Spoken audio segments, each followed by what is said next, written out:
Voiceover.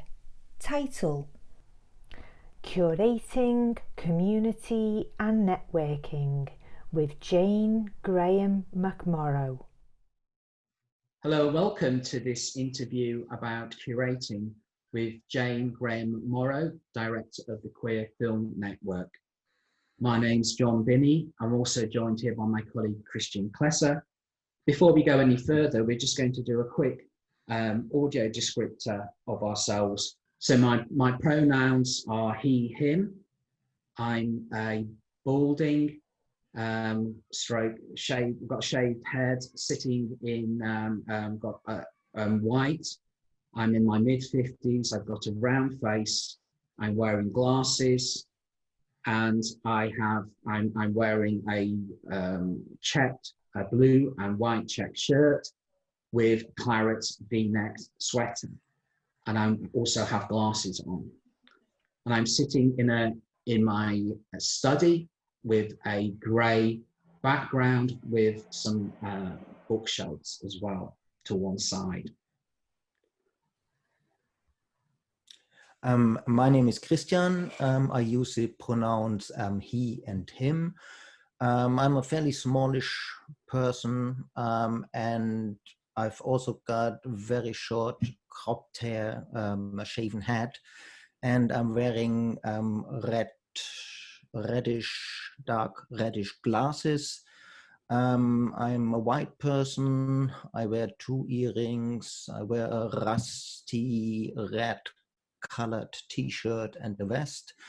And I'm sitting in an office space with a few bookshelves behind me, and you can also see a door. Yes, and I'm happy to pass on to Jayne now. Hello, yeah, my name is Jayne and my pronouns are she and her. You can see just a head and shoulders, there's just a head and shoulders shot of me in the screen. I've hazel green eyes, a big bright smile, dark curly hair with a lot of grey in it, which is cut short into what I like to think is a stylish quiff. I have an olive complexion. I'm wearing a pale pink and white candy striped shirt that's open at the collar, that has very deep white cuffs and a collar. In the background is a white shelf on a white wall with prints from a risograph, which is a red and black and white box camera. I've got some silk screen prints that are black and white. I've also got a bronze tattoo style print that says, in the shape of a heart, that says the best things in life aren't things.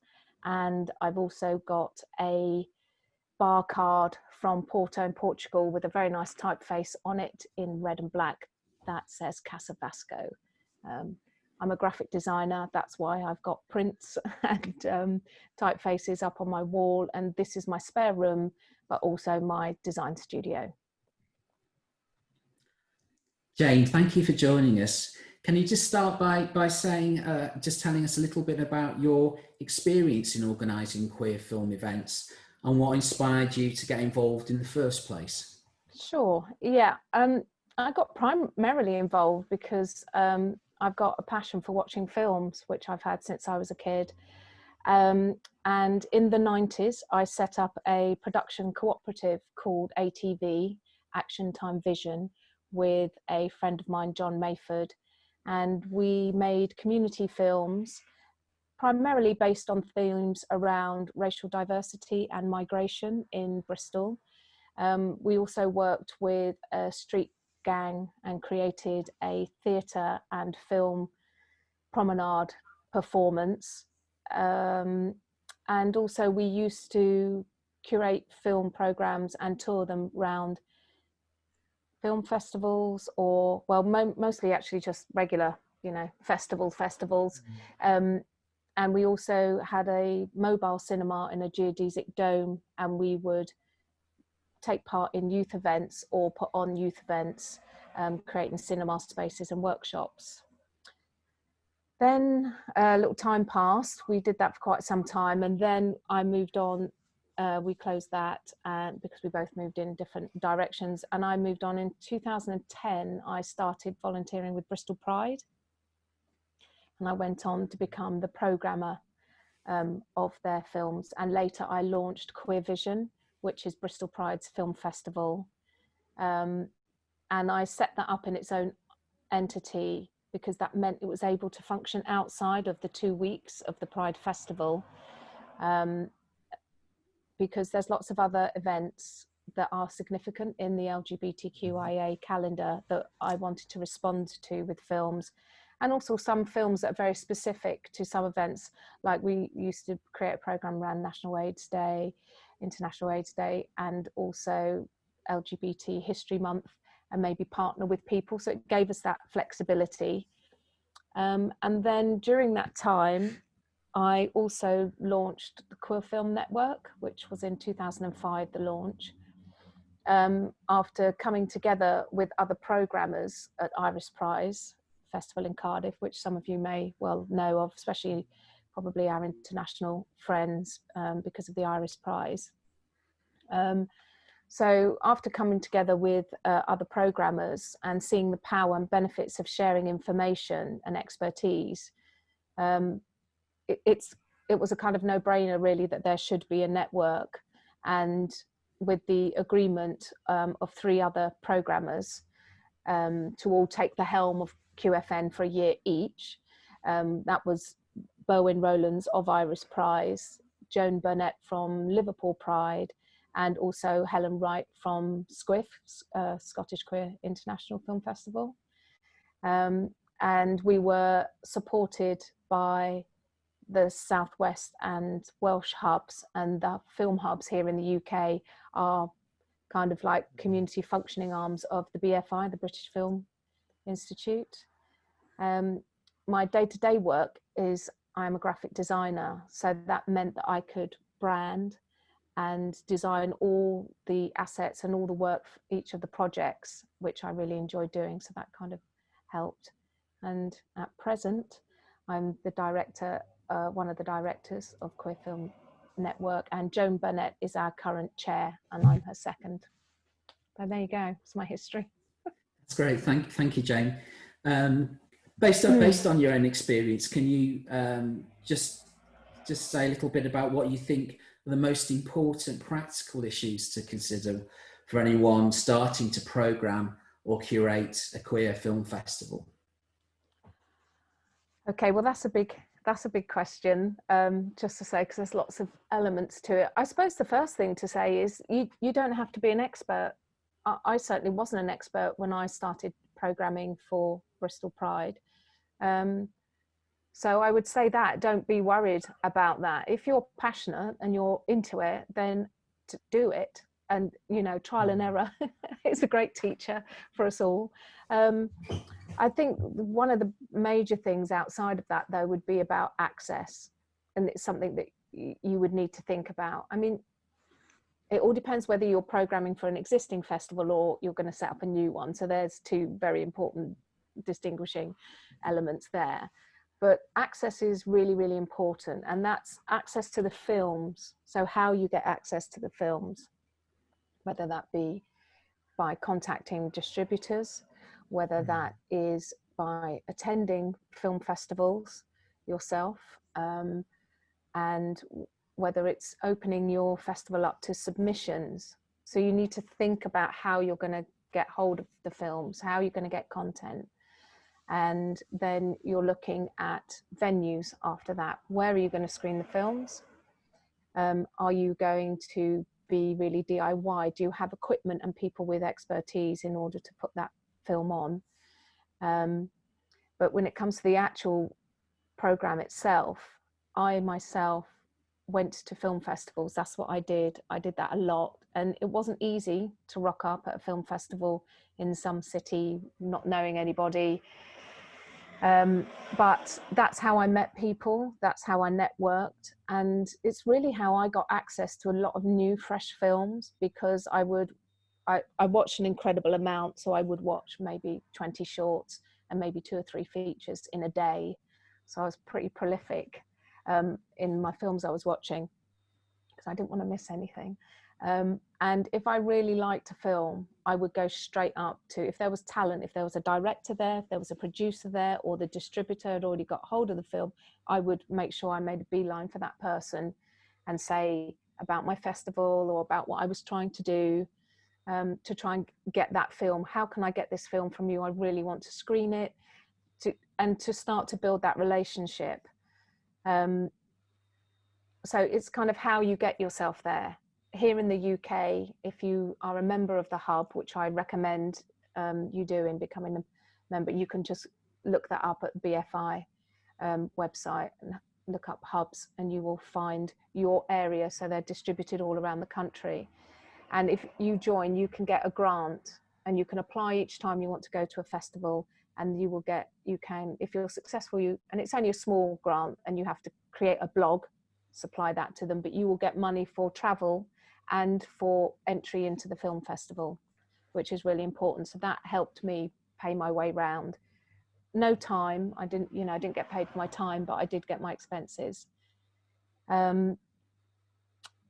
Yeah, so I think if you submissions festival, if you decide that you want to put it out there, that you're going to accept films, then there's several platforms which we will list after this interview. We'll put as part of the resources on the website will be how the different platforms that you can put in, and you put a strict criteria of your festival, when you're going to screen it, what kind of films you're looking, whether they're feature, whether they're short, whether they're in a particular genre or not, and how long they need to be. And then people who are making films know about all these platforms, and they will put in, and it helps you manage, these platforms help you manage it. So I'd recommend using one of these platforms and really thinking about your criteria so that you don't get inundated, because there's a lot of people that make films and a lot of people want to get them screened. So yeah. In terms of programming, what do you think people have to think about if they select films for a program and their festival? Who are you programming for? I think that's really important. Mm. Who's your audience? What's the aims and objectives of your festival? What are you trying to create? Because once you start to answer these questions, then there's a bit of clarity about what you're programming and how you choose your films. I think, like for instance, with Queer Vision, I inherited a gender-specific short film program. So it's women's shorts and men's shorts, and that was inherited from what was the London Lesbian and Gay Film Festival, which is now Flare, in the South Bank in London at the BFI.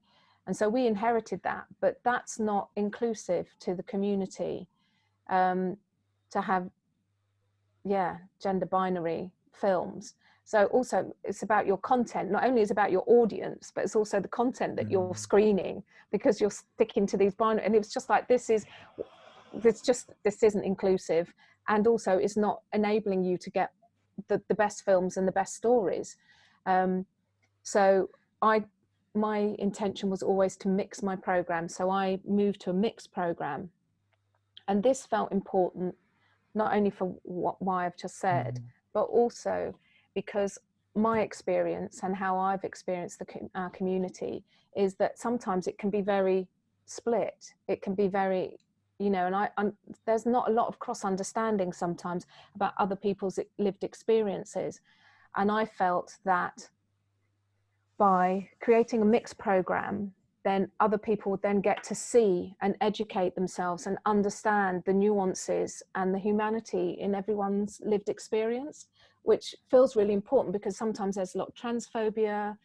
There's lots of places within the community where the conversation is not flowing, where it's not really working. And I felt that by mixing the films and mixing my audiences, then I would start to engender this understanding, because that's ultimately for me why I did what I did and why I'm involved in queer film, is because of the power of it. And I feel like it can change hearts and minds. And so that I think that we need to do that work internally constantly, whether it's being, aware of our own internal homophobia and transphobia. We need to work on ourselves, because we do internalize these things as a community. And also exterior wise, we need to be able to educate and be educated, and to treat people appropriately and properly and with compassion.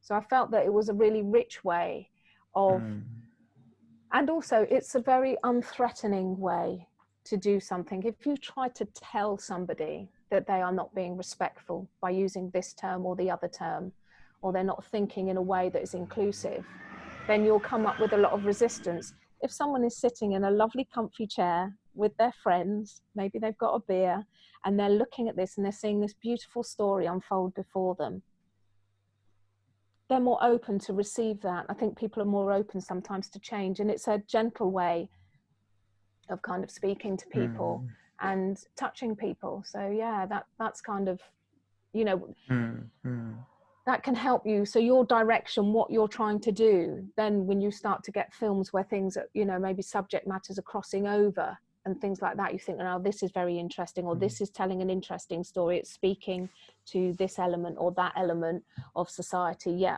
that would be a great film to screen. I mean, you must, you know, there's also the production value that you take into consideration when picking a film, and that's a decision you make as well. So some DIY film festivals will have a lower production value than other festivals that are screening within a cinema, for instance, because a certain quality is required to go through a cinema system.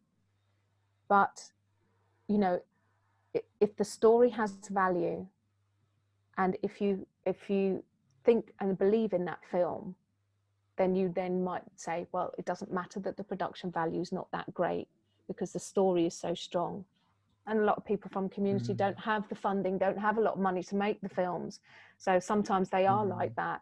And that's another decision when programming that you make, and you're more likely to get those through submission.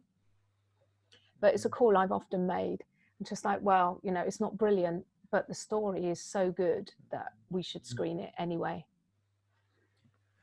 Yeah, thank you so much, for, sharing your thoughtful approach to programming.